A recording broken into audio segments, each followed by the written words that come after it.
Hello, it's Dr. Kevin Sansberry, and today we're going to be talking about defense mechanisms and how they manifest in the workplace. So I know it could be a tough topic to navigate, but I promise, I want to make it as engaging and relatable as possible. So I'll be using examples from what the research says and bringing that into the how these defense mechanisms manifest in the workplace. So without further ado, let's get to it.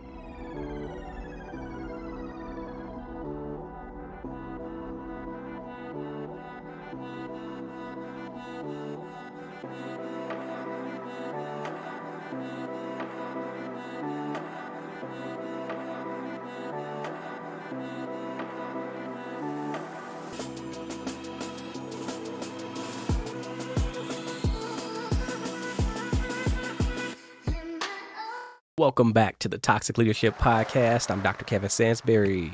And today we're going to be talking about defense mechanisms in the workplace. And I want to first start off by saying defense mechanisms are not negative things. They're actually positive things that may have neutral or negative consequences if we're not careful, right? But they're essentially coping mechanisms that we use to protect ourselves from feelings of anxiety, guilt, shame, things like that, right? The key point to know about a defense mechanism is their unconscious processes in the first place. And we use them to keep ourselves in check and maintain a sense of equilibrium or balance. And so do know that upfront, they're not always healthy. And at the same time, ironically, they're also and often necessary for us to be functioning in our daily lives, and staying whole, I guess I would say. Now let's talk about the most common defense mechanism that you see in the workplace.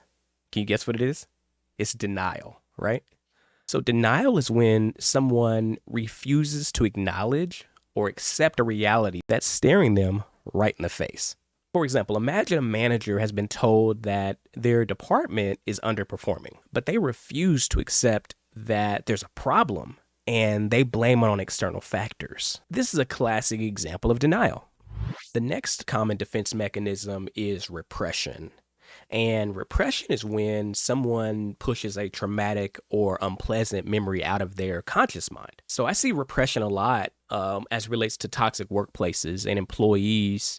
They don't want to talk about it, or they don't want to acknowledge something that happened because it's too painful to lift up. Individuals may engage in repressing the memory as a way to try to move on. The dangerous part about repression is sometimes these repressive acts, people repress memories or try to repress things even when the problem has not been resolved yet. The next one we'll talk about is projection.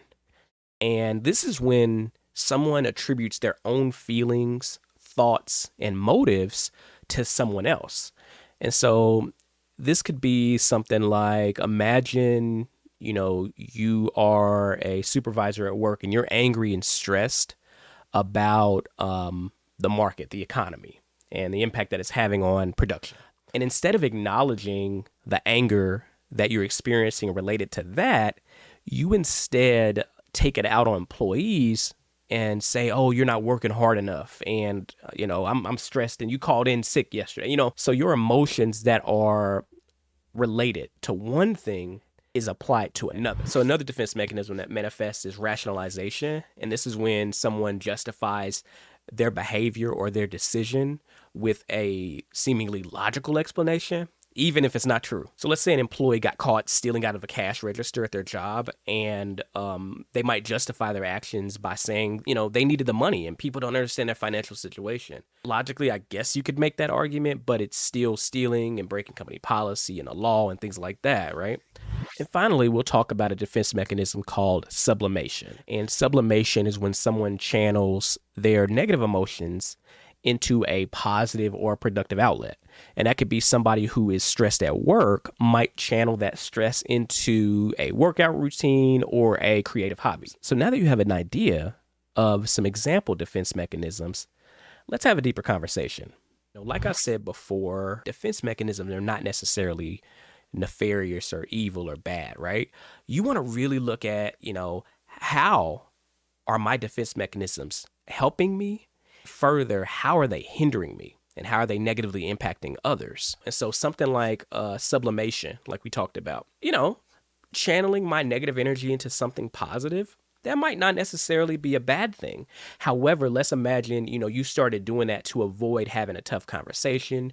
You started doing that to avoid addressing a toxic workplace or leader. You started doing that as a way to hide your emotions. So when we talk about coping, again, defense mechanisms have probably evolved in a way to protect our sense of identity, to protect our sense of self-esteem. So like I said before, defense mechanisms are not going to be always bad for you. I mean, sometimes you might want to use humor to diffuse a uncomfortable situation. That's a defense mechanism, and that might be helpful at times. Or you're nervous about something, so you use humor, things like that. At the end of the day, protecting ourselves from anxiety and distress is super important, but take it a step further. As you think about what that could look like of taking it a step further, examine, what am I defending? How many times do you introspect and ask yourself questions like that? What am I defending? What am I actually defending? So when you think about that coping mechanism, try to pause when you notice it. So when we talk about pausing, you notice that action that occurs and you take a pause and notice and ask yourself, what am I defending? Why am I defending it? How is it impacting me? And lastly, how is it impacting other people?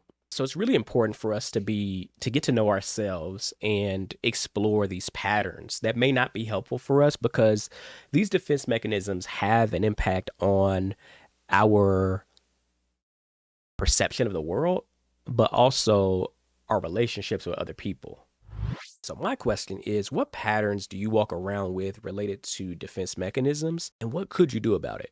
So if you're somebody who uses defense mechanisms to mask, having the hard conversation, or to mask emotions you don't understand, your job is to explore what you could do differently, not only for the betterment of yourself, but for the betterment of those around you. So I recommend taking a moment to explore how defense mechanisms and what defense mechanisms show up in your everyday life, whether that's at work, in your personal life, both. And think about what you can do differently related to addressing the root cause of what you're defending in the first place. Thank you for listening to the Toxic Leadership Podcast. I'm Dr. Kevin Sansberry, signing off.